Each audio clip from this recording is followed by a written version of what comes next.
በስተመጨረሻም አምራን ሚስጥሩን ሁሉ አወጣች። ቤተሰቡ ሙሉ በተሰበሰበበትም ዳግም የወይዘሮ ዝናሽ ልጅ እንደሆነና እንዲሁም ደግሞ የዳግም አባት ወይዘሮ ዝናሽን እንደሚያፈቅራት እንዲሁም ደግሞ ዳግምን እየደወለ እንደሚያስቸግረው ሁሉ ሁሉንም ቤተሰቡ በተሰበሰበበት አዋርዳታለች ማለት ነው።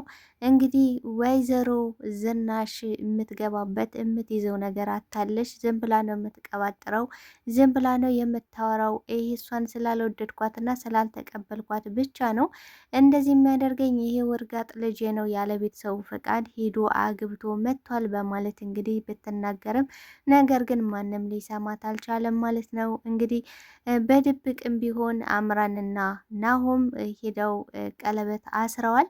እንዲሁም ደግሞ መዘጋጃ ተፈራርመው በመምጣት ናሆምም ለቤተሰቡ ሰርፕራይዝ አለኝ፣ ትልቅ ነገር ነው ዛሬ፣ የደስታዬ ቀን ነው፣ ይህን ደስታዬንማ ዝም ብዬ አልነግራችሁም በማለት እንግዲህ የሆነ ነገር ልታደርጉ ይገባል ሲል ይሄ ምንድን ነው?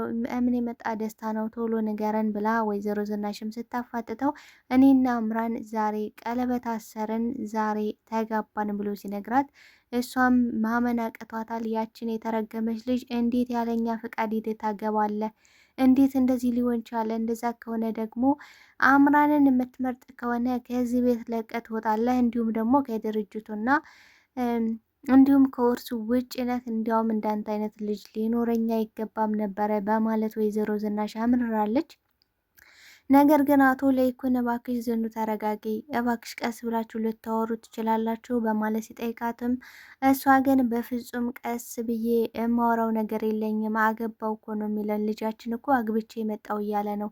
እንዴት ነው ቆይ ለይኩን ልትረጋጋና እንደዚህ ምንም ያልመሰለህ ለምንድን ነው በማለት እየጠየቀችው ነበረ። እንግዲህ ወይዘሮ ዝናሽም ኑሐሚን የልጄ ሚስት እንድትሆን እፈልጋለሁ፣ ትክክለኛ ምራቴ የምትሆነውማ ኑሐሚን ናት በማለት እንግዲህ ለአቶ ለይኩን ስትነግረውም አቶ ለይኩን በበኩሉ ጅብ ከሄደ ውሻ ጨው፣ መጀመሪያ ብዬሽ ነበረ፣ ነገር ግን አሁን ሁሉም ነገር አርፍዷል። ይልቁንስ ናሆምና አምራን አንድ ላይ እንዲሆኑ የሚሆኑበትንም ነገር ማመቻቸት ይኖርባናል በማለት ሲነግራት እሷ ግን በፍጹም እኔ ወይዘሮ ዝናሽ በህይወት እያለው በፍጹም ያችን የተረገመች ልጅማ መራት አድርጌ አልቀበልም፣ ልጅ ሚስቱ በፍጹም ልትሆን አይገባም በማለት አምርራ ተናግራ ነበረ ማለት ነው። ዳግምም እንግዲህ በድጋሚ ወጥመድ ውስጥ ገብቷል። በቃ ከዛ ቤት ሰላምህን ይዘ ከእናንተ ጋር በሰላም አትኖር የተባለ ይመስል ከአባቱ ጋር እየተጨቃጨቀ ወደዛ ቤት መመለስ አለብኝ ልጄ፣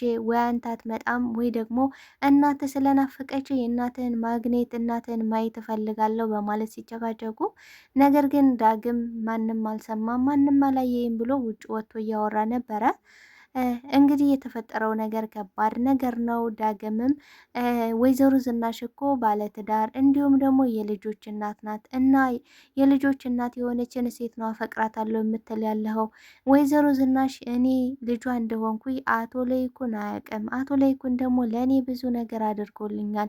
እሱ ደግሞ በምንም ሁኔታ እንዲከፋ እንዲያዝንም አልፈለግም በማለት ለአባቱ ሲነግረው፣ አምራን ግን ሁሉን ነገር ሾከክ እያለች መታ እየሰማች ነበረና እንዲህ ወይ ጉድ! እንዲህም አለ ወይዘሮ ዝናሽ ምንም ቢሆን ለእኔ ይጠቅመኛል፣ አሁን አገኘሁሽ እበቀልሻለሁ ብላታለች ማለት ነው። እንግዲህ ከዚህ በፊት ወይዘሮ ዝናሽ ምን ብላት ነበረ ለኑሐሚን ማለትም ለአምራን እበቀልሻለሁ፣ በፍጹም እኔ በህይወት እያለው ልጄን አታገቢውም፣ እርግጠኛ ሆኜ ልነግርሽ የምችለው አንቺ ናሆም እንደማያገባሽ ነው በማለት ነግራት ነበረ። ነገር ግን ይህን ለመበቀል ብላ ነበረ ከናሆም ጋር ቤተሰብም ሳያቅ ቀለበት ስነስርዓት እንዲያደርጉ መዘጋጃ ሂደው እንዲፈርሙ ያደረገችው አምራን ወይዘሮ ዝናሽን ለመበቀል ነበር። አሁን ግን ከዛ የሚበልጥ በቀል አግኝታለች ማለት ነው። ሰላም ጤና ይስጥልኝ ውድና የተከበራችሁ የቻናሌ ቤተሰቦች፣ ተወዳጁን ኑሐሚን ክፍል 52ን ወደ እናንተ ይዤላችሁ መጥቻለሁ። በዚህ ክፍል ላይ ብዙ ነገሮች ተፈጥረዋል። ቀጣይ ምን ሊፈጠር ይችላል የሚለውን ነገር የምናወራ ነው የሚሆነው። ታዲያ ቪዲዮን ስትጀምሩ ላይክ እንድታደርጉና እስከ ቪዲዮ ፍጻሜ አብራችሁ እንድትቆዩ በአክብሮት እየጋበዝኳችሁ፣ አምራን አሁን ላይ እያንዳንዱን ሚስጥር አውቃለች። የዝናሽን በቃ ድክመቷን ደካማ ጎኗን ስላወቀች ከዛ ቤት በመሄድ እንግዲህ ነገር ቆስቁሳለች ማለት ነው።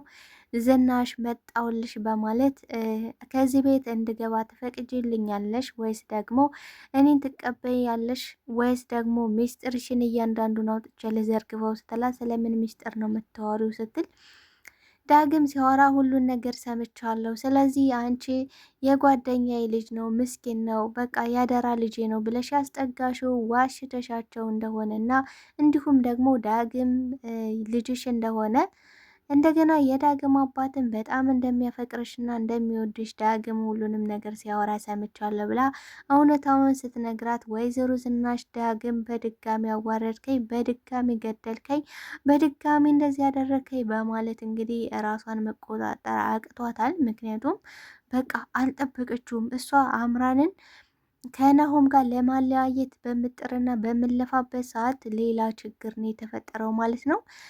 ዳግምም እንግዲህ ከኑሐሚን ጋር በመሆን ከአለቃሽ ጋር በጣም እድለኛ ነው አለቃሽ፣ ምክንያቱም ሁሉም ሰው ይወደዋል፣ ሁሉም ሰው በቃ ይንከባከበዋል፣ አንቺን ቡና እየወሰድሽ ትሰጪዋለሽ በማለት እንግዲህ ለሱም ቡና ይዛለት መታ ነበር እና ቆይ ተደብቀ እያየሄ ነበር እንዴ? ለምንድን ነው ተደብቀ የምታየኝ? ወንጀል መሆኑን አታውቅም ወይ ብላ ስጠይቀው እሱም እኔ ብቻ ግን እንደዛ በማየቴም እጅጉን ደስ ይለኛል፣ ነገር ግን በጣም እድለኛ ነው የሚያስብለት ሰው አለ ብሏል ማለት ነው። እንግዲህ ኑሐሚንም አንተም እኮ በጣም ነው የምትወድህ እናትህ፣ በጠፋበት ሰዓት ደጋግማ ተጨንቃ ስልኬን እየደወለች ነበረ፣ እንዲሁም ደግሞ ምን ሆኖ ይሆን እንዴት ሆኖ ይሆን እያለች በጣም እየተጨነቀች ነበረ። አንተ አሁን እንደዚህ ስል እኔ ላታምነኝ ትችላለህ፣ ነገር ግን በጣም ተጨንቃ ነበረ በቃ ስትለው እሱም አይ እባክሽ ተይኝ ኑሐሚን፣ እኔን ለማጽናናት ብለሽ እንደዚህ አተበይ። እኔ አንድ የሚያስብልኝ ብቸኛው አባቴ ብቻ ነው፣ ሌላ ማንም አያስብልኝም። ይህን እንኳን ወላጅ እናቴ ወንድሜ እንደዛ አጋድሞ ሲደበድበኝ እንኳን ምንም ያለችው ነገር የለም ስትለው ሲላትም እሷ ግን እሱን እያስታወሰች ራሱ በጣም እያዘነች እና እየተከዘች ነው። ግን እሷን ልትረዳት ይገባል ዳግም እና እናትህ በጣም ነው የምትወድ ብላ ነግራው ነበረ። እና ከናሁም ጋር በመታረቃችሁ ደግሞ እጅጉን ደስ ብሎኛል ብላለች ማለት ነው። እንግዲህ ዳግም ወደዛ ቤት ሲሄድ ናሁም በጣም ተፈሳጭቶ ተናዶ ነበረ። ይህ ውርጋጥ ልጅ ድጋሜ ከዚህ ለምንድን ነው የመጣው? እሱ ከመጣ እኔ ቤቱን ለቅቄ እወጣለሁ እያለ እንግዲህ እየጮኸ ነበረ። ወይዘሮ ዝናሽም ስነ ስርዓት ያዝ ብለው ነበረ እና ዳግምም ከጉልበቱ ስር ተደፍቶ ይቅር በላይ ወንድሜ፣ በቃ እኔ ተሳስቻለሁ፣ እኔ አጥፍቻለሁ። ምክንያቱም እኔ በአንተ ህይወት መግባት አልነበረብኝም እና በህይወት ስለገባው በጣም ይቅርታ ሲለውም ጥፋትህን ማመንህ ራሱ ጥሩ ነው። አይሽ አይደል እናቴ አምራን እየዋሸሽ አይደለም ብዬ ስንቴ ነው ደጋግሜ የነገርኩኝ ስትለው ሲላትም እሷ ግን ዳግም እኮ ይቅርታ ጠይቀህ እንጂ እሷ ትክክል ናት እያለህ አይደለም፣ በፍጹም ያቺ የተረገመች ሴት መቼም ትክክል ሆና አታውቅም በማለት ሲነግራት ስትነግረውም እሱ ግን ለአምራን ያለች ጥላቻ ምንድን ነው? ቆይ ግን ለምንድን ነው መጠያት በማለት እየጠየቃት ነበረ ማለት ነው። እንግዲህ አቶ ለይኩንም ይቅር በለው፣ ሁሉን ነገር እርሱት፣ በቃ ይቅር በለው እስኪ ልጄ፣ በቃ የተፈጠረው ነገር አንዴ ተፈጥሯል። አሁን ይቅር መባባሉ ነው። እንደዚህ ሆነ እንደዛ ሆነ መባባል ጥሩ አይደለም። ስለዚህ አሁን ታረቁ በማለት እንግዲህ ሲታረቁም ሁለቱ አቶ ለይኩን በጣም ደስ ብሎታል። እጅጉን ነው ደስ ያለው ማለት ነው። ወይዘሮ ዝናሽም በቃ በጣም ተናዳለች። ምክንያቱም ከአምራን ጋር ያለውን ግንኙነት አሁን ለማፍረስ እየሰራች ነው ያለችው። ስለዚህ ከአምራን ጋር የልቴን ነው ሲሉት የሆነ ነገር አለ፣ ስለዚህ ስመጣ ትልቅ ሰፕራይዝ አለኝ ብሏቸው ነበር የወጣው ማለት ነው። ነገር ግን እሱ የወጣው ከአምራን ጋር ሂዶ እንዲሁም መዘጋጃ ሂዶ ለመፈራረም ነበረ። ከባድ ነገሮች ነው እየተፈጠሩ ያሉት። እንግዲህ ኤሚና ኤርሚም አንድ ላይ በመሆን እንግዲህ ክብረ ንጽህናዋን ወስዶታል። እሷም አላሰበችውም አልጠበቀችውም ነበረ። እንደ ሁልጊዜው እንግዲህ ከእሱ ጋር ፈታ ለማለት ጀስት ዘና ለማለት ነበረ ሄደችው። መጠጥ ጠጥተው ነበረ። ነገር ግን ኤርሚ ተንኮለኛና ክፋተኛ ስለሆነ እንግዲህ አቶ ለይኩንን መበቀል ስለሚፈልግ እንዲሁም ደግሞ ኤሚን የሴራው ተባባሪና የሴራው ፈረስ እንድትሆን ስለፈለገ ከእሷ ጋር አብሮ በመተኛት ክብረ ንጽህናዋን በመውሰድ ከዛ ደግሞ ቤተሰቡን ለማዋረድ እና በዛ ፎቶና እንዲሁም ቪዲዮ በማስፈራራት ገንዘብ ለመቀበል ነበረ ማለት ነው። እንግዲህ ከዚህ በፊት እንደምናውቀው አምራንን ልጇ እንዲወርድባት እንዲሁም ደግሞ ከናሁም ጋር እንድትጋጭ ብዙ ነገሮችን ሲያደርግና ሲለፋ የነበረው ኤርሚ ነው።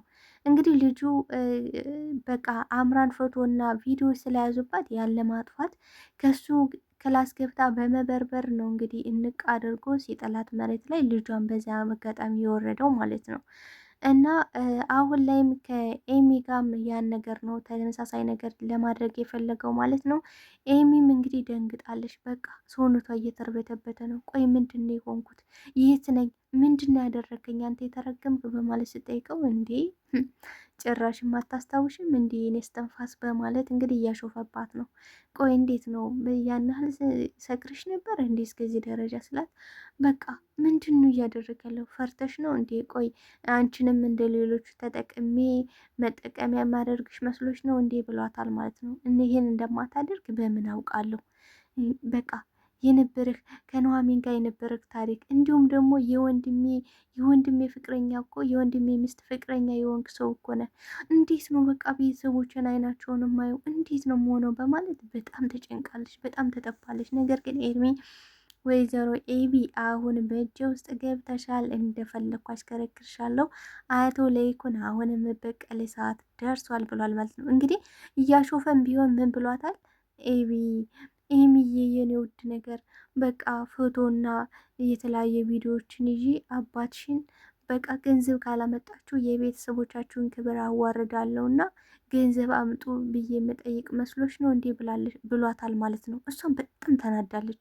አንተ እንዴት ነው የምታወራው? አሁን በዚህ ይቀለዳል ምናምን ብላለች። እና በጣም ትልቅ ችግር ነው የተፈጠረው በነገራችን ላይ እንግዲህ ኤሚም ወደ ቤት ስትገባ አቶ ለይኩን ሰዓት ለብሶ ሰዓት ጎርሶ ነበር የጠበቃት። አቶ ለይኩን እና ወይዘሮ ዝናሽ ምግብ ሊበሉ ቀርበውም አቶ ለይኩን ምንም ሊበላው አልቻለም። በቃ እኔና አንቺ ብቻ እኮ ነው አሁን የቀረን፣ ልጆቹ በየራሳቸው ዓለም ውስጥ ነው እየተራመዱ ያሉት። በቃ እኛ ምንላቸውን እኛን አይሰሙንም ብሏል። እንግዲህ ከዚህ በፊት ዳግምን ብሎ ነበረ በቃ ናሆምም እንዲሁም ደግሞ ኤሚም በቃ ሁለቱም የተረገሙ ልጆች ነው የሚመስሉት። ምክንያቱም ካልሆነ ሰው ጋር ነው ያሉት። በቃ በጣም ከባድ ነገር ነው። እንግዲህ ኑሐሚን ምን ብላለች? ከኤርሚ ጋር ስትሳሳም እጅ ከፍንጅ ይዛት ነበረና የተፈጠረውን እያንዳንዱን ነገር ለዳግም ስትነግረው፣ ዳግም ግን በበኩሉ ከዚህ በኋላ እኔ እጄን አላስገባም፣ ምክንያቱም ከዚህ በፊት በናሆም ባደረግኩት ነገር ራሱ በጣም ተጸጽቻለሁ፣ በዚህም ደግሞ ለራሴ ቃል ገብቻለሁ ሁለተኛ እንደዚህ አይነት ነገሮችን ላለማድረግ ብሎ ነግሯታል ማለት ነው።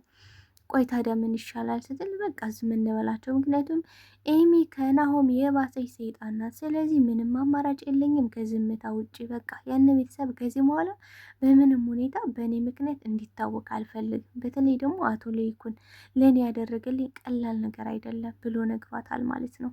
በዚህም ሁኔታ እንግዲህ ኤሚም ወደ ቤት ስትገባ አቶ ለይኩን በጥፊ እየጠፈጠፈ ክላስ ዘግቶባታል ማለት ነው። ወይዘሮ ዝናሽ ላይም በጣም ነበር የተበሳጨው። ይሄ የአንቺ ውጤት ነው፣ አንቺ ነሽ እንደዚህ አድርገሽ ያሳደግሻቸው ብሏል ማለት ነው። እንግዲህ ዳግም በድጋሚ ሌላ ወጥመድ ውስጥ ገብቷል ማለት ነው። በቃ ያላሰበው ነገር ገጥሞታል። ከአባቱ ጋር በሚጨቃጨቅና በሚያወራበት ሰዓት ሁሉንም ነገር አምራን ሰምታ ነበረ እንደነገርኳችሁ። ይህንም ጉድና ሚስጥር ካወቀች በኋላ እየበረረች እንግዲህ ወደ ናሆም ቤት ነበረ የሄደችው ማለት ነው። ወይዘሮ ዝናሽ መጣውልሽ፣ በቃ እያንዳንዱ ሚስጥርሽን እዘረግፈዋለሁ ነበር ያለችው። ከዛም በደረሰች ወይዘሮ ዝናሽ አሁን እንዴት ነው እኔን የምትንከባከቢ ዝግጁ ነሽ ብላለች። እንዲህ ምንድን ነው የተፈጠረው? ወይዘሮ ዝናሽ ደንግጣለች።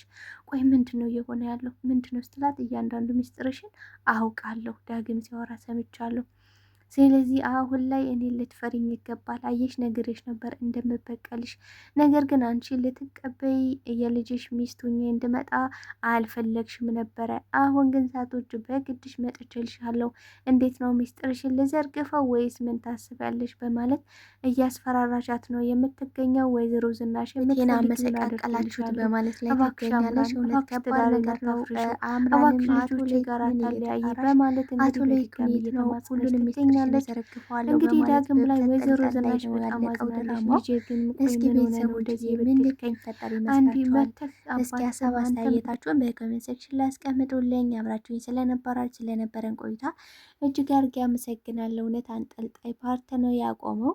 እንግዲህ በቀጣይ ፓርት ወደ እናንተ ይዤላችሁ መመጣ ይሆናል። እስከዛ መልካም ጊዜ እመኝላችኋለሁ። ባይ ባይ ተወዳጆች።